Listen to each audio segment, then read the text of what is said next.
الحمد لله رب العالمين، الصلاة والسلام على خاتم النبيين وعلى آله وصحبه أجمعين، أما بعد فأعوذ بالله من الشيطان الرجيم. بسم الله الرحمن الرحيم. قال الله تعالى في سورة المائدة: وحسبوا ألا تكون فتنة فعموا وصموا ثم تاب الله عليهم ثم عموا وصموا كثير منهم والله بصير بما يعملون. ترجمہ: اور خیال کرتے تھے کہ اس سے ان پر کوئی آفت نہیں آنے کی تو وہ اندھے اور بہرے ہو گئے، پھر خدا نے ان پر مہربانی فرمائی، لیکن پھر ان میں سے بہت سے اندھے اور بہرے ہو گئے اور خدا ان کے سب کاموں کو دیکھ رہا ہے۔ بنی اسرائیل کی طغیانی اور سرکشی بیان ہوئی پچھلی آیت میں کہ انہوں نے صرف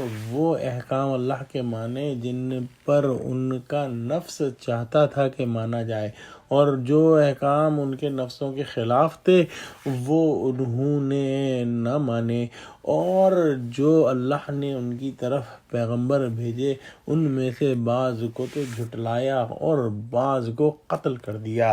اللہ سبحانہ و تعالی بنی اسرائیل کی طغیانی اور سرکشی بیان فرمانے کے بعد ان کے اس گمان بد کا تذکرہ فرما رہے ہیں کہ وہ سمجھتے تھے کہ نہ کوئی ہماری گرفت ہوگی اور نہ کوئی عذاب ہوگا۔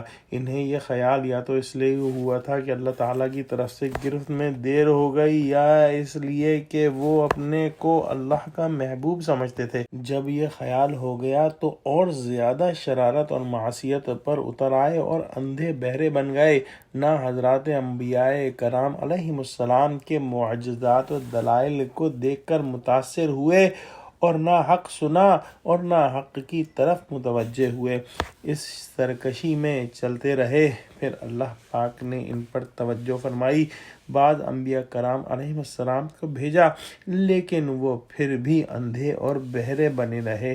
ان میں سے بہت سوں کا یہی حال رہا، اور اللہ سبحانہ و تعالیٰ ان کے سب اعمال کو دیکھتا ہے۔